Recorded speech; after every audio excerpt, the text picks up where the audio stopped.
大家好啊，咁啊唔知咁多位你有冇緊貼開交通意外嘅新聞啦？咁啊今日上嚟分享少少啦。咁琴晚咧就有個阿伯啦，咁就喺觀塘道近住九龍灣站，有啲人叫淘大花園啊嘛。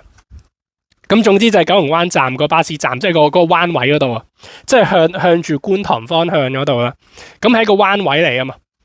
係啦，咁啊琴日就撞瓜有個人，唉，即係咁，其實嗰個位咧都唔係第一單，因為我一見到又係呢個位，因為呢個位點解咁有諗法咧？因為你話致命交通意外，其實久唔久都有一單啦，即係好似早排咁樣，北區又有，大埔又有，係啦。咁啊點解會特別想講呢單咧？即係因為呢個位我就係記得大半年前。曾幾何大半年前，即係1年都唔夠，嗰個位就有架1號 A 巴士，又係撞瓜咗，又係大致上嗰個位嗰度。咁我心諗又係呢個位，係啦。咁即係呢個位1年內瓜咗2個。唉，咁咧呢個位咧，我都有揸過呢條路嘅，係啦。咁我就可以講一講咧。我假設啦嚇，我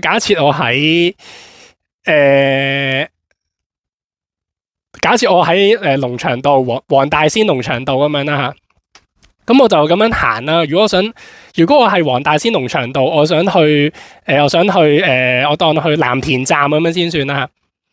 咁我係行龍翔道嘅中線，一路行中線啦，跟住上嗰條橋啦。你唔好問我嗰條橋叫咩名，總之上嗰條橋，牛池灣對出，彩虹村對出。嗰條橋，咁你上到嗰條橋，你就變咗嗰條橋嘅左線，跟住落橋之後就 cut 咗一條，你就會落到去觀塘道嘅右線，係啦，咁係咁樣啦，係啦，你唔好問我啲路叫咩名，我淨係得畫面嘅啫，我唔知啲路叫咩名啦。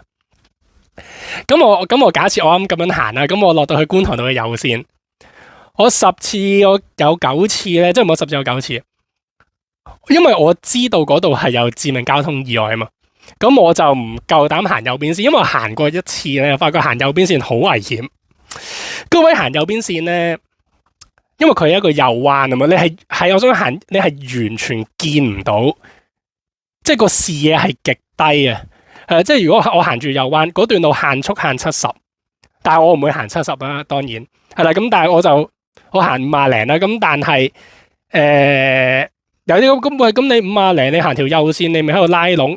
我未講完，係啦，行50零，你轉嗰個彎，個視野係極少，我都幾咁肯定，如果轉下突然間有個人跳出嚟咧，一定撞，避唔到，一定冇可能避得到，完全見唔到啊，係啦，嗰個位完全見唔到，係好危險，係啦，咁我就行過第一次之後咧，發覺哇，真係我唔係好接受到嗰種情況，因為曾幾何時呢度有致命交通意外嘛。咁我有少少，你當係陰影又好，防範又好，咩都好，同埋嗰個位都，即係你都會估到係有人會行嗰啲，即係下邊又唔係封晒欄杆，又有啲罅位俾人哋攝到出嚟，啲人又唔行天橋，你都知啦。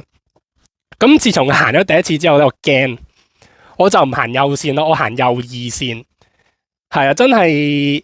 咁我行右二線，我咪光明正大行50零咯。我行50零，我都係行55度咋。我唔敢行70，因為真係驚啊。係啊，即係我當時我驚咯。我驚完之後，最近又撞一單，唉。咁就呢度我就係想分享咧，有時呢啲位好危險咯。我自己又避免有啲咩事突然間有人行出嚟咧。我行右二線穩陣啲咯，係咯，咁所以就，唉，嗰個位又係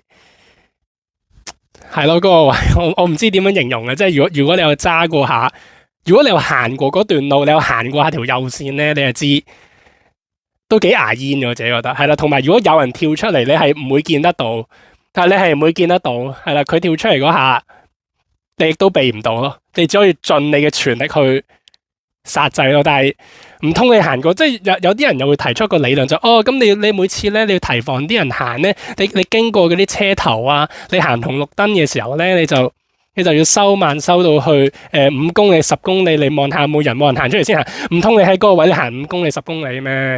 唔通你喺彌敦道嗰度行車，你明明綠燈嘅，你驚啲人行出嚟，你5公里咁樣過咩？即係有啲嘢你唔合理啊嘛，你講出嚟。